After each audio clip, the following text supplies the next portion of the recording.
अब next question number 2 है जी हमारे पास, identify the property that justifies. ये कुछ समय पार्ट्स दिए गए हैं और हमें ये कहा गया है कि आप इसको अंडरस्टैंड करें और ये देखें कि इसमें कौन सी प्रॉपर्टी यूज़ हुई है। तो हमने उस प्रॉपर्टी का जो है वो नाम बताना है।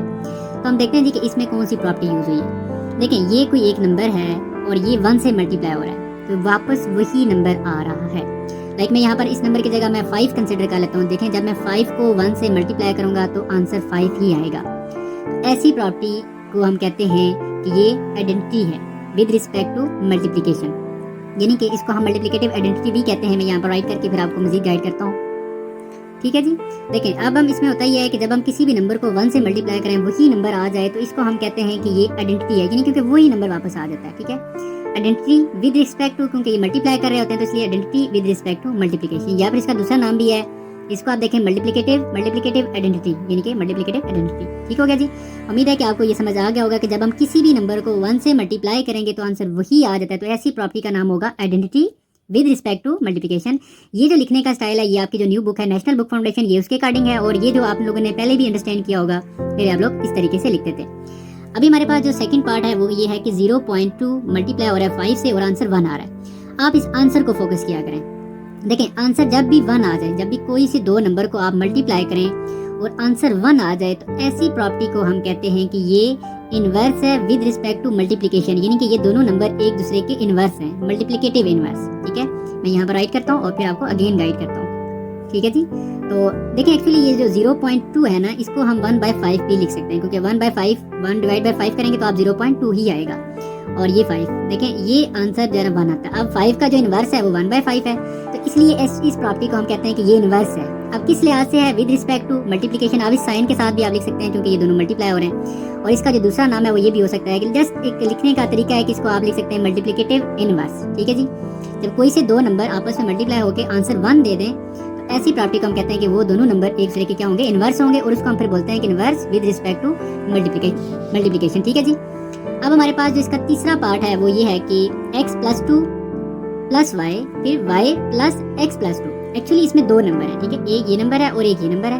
अब हमें ये कैसे आइडिया हुआ? देखें, यहाँ पर एक नंबर जो सबसे पहले लिखा हुआ है, फिर ये दूसरे नंबर पर है, और यहाँ पर आप देखें तो ये एक्सचेंज हो गया। ये जो दूसरे नंबर पर था वो पहले नंबर पर आ गया, और जो पहले वाला था वो दूसरे नंबर पर आ गया। तो अगर हम इसको चेंज कर दें, मतलब ये लिखें पहले या ये पहले लिखें, इससे कोई फर्क ना पड़े, तो ऐसी प्रॉपर्टी को हम कहते हैं कि ये कम्यूटेटिव है। अब कम्यूटेटिव किस लिहाज से है जी? With respect to edition. ठीक है, अगेन क्लियर कर रहा हूँ कि ये कम्यूटेटिव है क्योंकि देखें दो नंबर हैं। जब भी कोई से दो नंबर आपस में इस तरीके से, आप एक नंबर को पहले लिख रहे हैं और अगेन जब आप दूसरी साइड पर देखें तो उस नंबर को बाद में लिख रहे हैं, तो इससे कोई फर्क नहीं पड़ता, दोनों फिर भी इक्वल है। तो ऐसी प्रॉपर्टी को हम कहते हैं commutative with respect to addition. मैं आपको यहाँ पर प्रॉपर्टी का नाम भी लिख देता हूँ। ठीक है जी, इसको हम बोलेंगे commutative with respect to addition. अब नेक्स्ट जो हमारे पास पार्ट है उसमें क्या है जी कि 3b - 3b और +3b। देखिए, आंसर पे फोकस करना है कि दो नंबर हैं कोई, जब आपस में वो ऐड होकर आंसर 0 दे रहे हैं तो इसका मतलब है कि वो एक दूसरे के इनवर्स है, यानी कि ये +3b है और ये -3b है। तो ये इसको हम बोलते हैं, इस प्रॉपर्टी को हम कहते हैं कि ये इनवर्स है। अब किस लिहाज से जी? विद रिस्पेक्ट टू एडिशन, और इसका दूसरा नाम एडिटिव इनवर्स भी हो सकता है। तो मैं यहाँ पर इस प्रॉपर्टी का नाम लिख देता हूँ। ठीक है जी, ये inverse with respect to addition, या फिर इसको आप एडिटिव इनवर्स, ठीक है, एडिटिव इनवर्स लिख सकते हैं। उसके बाद नेक्स्ट हमारे पास पार्ट नंबर 5 है, जो कि क्या है? x + 5 - 1 = अब ये कैसे है? ये देखें, x, फिर आपने उसमें क्या किया है कि प्लस, और ये 5 - 1 को उसने ब्रैकेट कर दिया है। तो यहाँ पर ऐसी इस प्रॉपर्टी को हम कहते हैं एसोसिएटिव प्रॉपर्टी। अब इसमें और जो हमने पहले स्टडी किया, इन दोनों में फर्क है। ठीक है, ये थोड़ा सा और टाइप की है, और अभी जो हम क्वेश्चन पढ़ रहे हैं ये थोड़ा और टाइप की है। यहाँ पर ये हुआ है कि देखें x है और यहाँ पर फिर 5 - 1 को ब्रैकेट कर दिया गया। तो ऐसी प्रॉपर्टी को जिनमें, लेकिन आंसर में कोई डिफरेंस नहीं आएगा, इसका आंसर फिर भी आपस में क्या होगा? इक्वल होगा। तो ऐसे जब भी कोई से 3 नंबर होते हैं तो इस प्रॉपर्टी को हम कहते हैं कि ये एसोसिएटिव प्रॉपर्टी है विद रिस्पेक्ट टू एडिशन। ये हमारे पास एसोसिएटिव प्रॉपर्टी होगी विद रिस्पेक्ट टू एडिशन।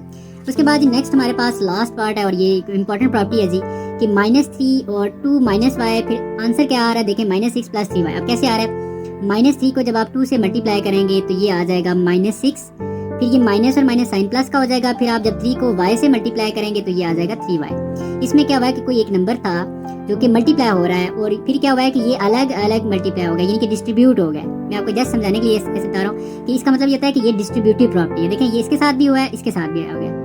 तो तो इस प्रॉपर्टी को हम कहते हैं कि ये डिस्ट्रीब्यूटिव प्रॉपर्टी है। लेकिन अगर इसको हम कंप्लीट तरीके से देखें, मैं यहाँ पर राइट भी करूँगा इस प्रॉपर्टी का नाम, तो ये होता है जी, देखें डिस्ट्रीब्यूटिव प्रॉपर्टी तो हमें समझ आ गया, लेकिन अब ये जो नंबर है ये किसके ऊपर डिस्ट्रीब्यूट हो रहा है। देखें यहाँ पर कोई दो नंबर आपस में सब्ट्रैक्ट हो रहे हैं, तो ये होगा जी डिस्ट्रीब्यूटिव प्रॉपर्टी ऑफ मल्टीप्लिकेशन, क्योंकि ये नंबर मल्टीप्लाई हो रहा है। अब किसके साथ या किसके ऊपर, अवर सब्ट्रैक्शन। तो वैसे तो आपने स्टडी किया होगा distributive property of multiplication over addition, तो ये सब्ट्रैक्शन वाली प्रॉपर्टी भी होल्ड करती है। ठीक है, आप अपने बुक के जो क्वेश्चन है थेरे है वहाँ पर स्टडी करें तो ये चीज़ें मेंशन हैं।